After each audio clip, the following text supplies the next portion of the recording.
अपने लाइफ में मैंने बहुत सारी स्टोरी सुनी, उसमें से कुछ स्टोरी देखने से ही पता चल जाता है कि ये फेक है। कुछ स्टोरी सोचने पर मजबूर जरूर कर देती है, बट कुछ स्टोरी ऐसी होती है जो दिमाग हिला के रख देती है। और ऐसी ही एक स्टोरी है India most haunted place Bhangarh की। तो इत्मीनान से बैठ जाओ और पूरा दिमाग इस वीडियो को देखने में लगा दो, क्योंकि इसे स्किप करने का तो सवाल ही पैदा नहीं होता, क्योंकि असली एक्साइटमेंट तो अभी शुरू हुई है। राजस्थान के भानगढ़ फोर्ट के हॉन्टेड होने के पीछे दो स्टोरी मानी जाती है, और आज हम सुनेंगे पहली कहानी, Singhia the black magician.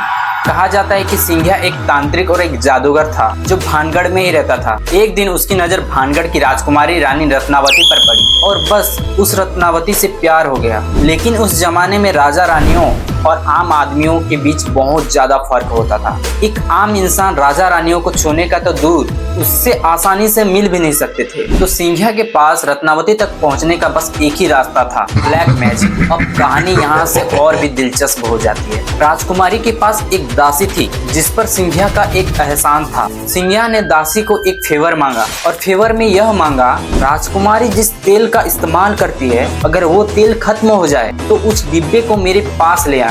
Singhia का प्लान बहुत खतरनाक था। उस तेल के डिब्बे पर ब्लैक मैजिक करना चाहता था। उसका मानना था कि जैसे ही रत्नावती उस तेल को अपनी त्वचा पर लगाएगी, वो उसके वश में हो जाएगी और फिर उसके प्यार में पागल होकर खुद सिंघिया के पास मिलने आएगी। लेकिन यहाँ एक कहानी में ऐसा ट्विस्ट आता है जिसकी शायद सिंघिया ने भी कल्पना नहीं की होगी। राजकुमारी की दासी को अपनी गलतियों का एहसान हो गया। उसने रत्नावती के पास पूरी सच्चाई कबूल कर दी। रत्नावती को जैसे ही सिंघिया का पूरा साजिश का पता चला, उन्होंने उस तेल की बोतल को उठाई और बाहर फेंक दिया। और कहा जाता है कि वो बोतल जाकर एक बड़े पत्थर पर टकराई। पत्थर लुढ़कता हुआ सीधा सिंघिया के पास चला गया। उस वक्त सिंघिया वहाँ पर तपस्या कर रहा था और वो भारी पत्थर जाकर सीधा सिंघिया पर लग गया। सिंघिया की मौत हो गई। लेकिन मरने से पहले भानगढ़ को ऐसा भयानक श्राप दे दिया।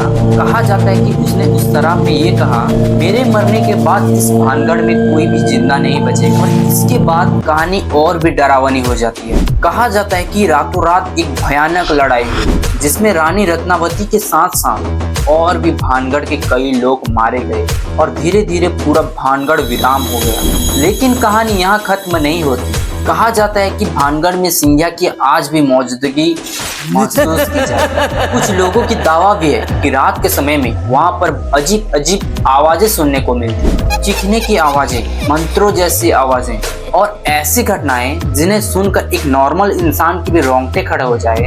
लेकिन भानगढ़ के श्राप वाली कहानी में और भी एक कहानी बाकी है, और दूसरी कहानी पहले से भी ज्यादा खौफनाक बताई जाती है। तो अगर आपको भी लगता है कि सिंघिया की कहानी डरावनी थी, और अगली कहानी सुनकर शायद आपकी दिमाग ही हिल जाएगा।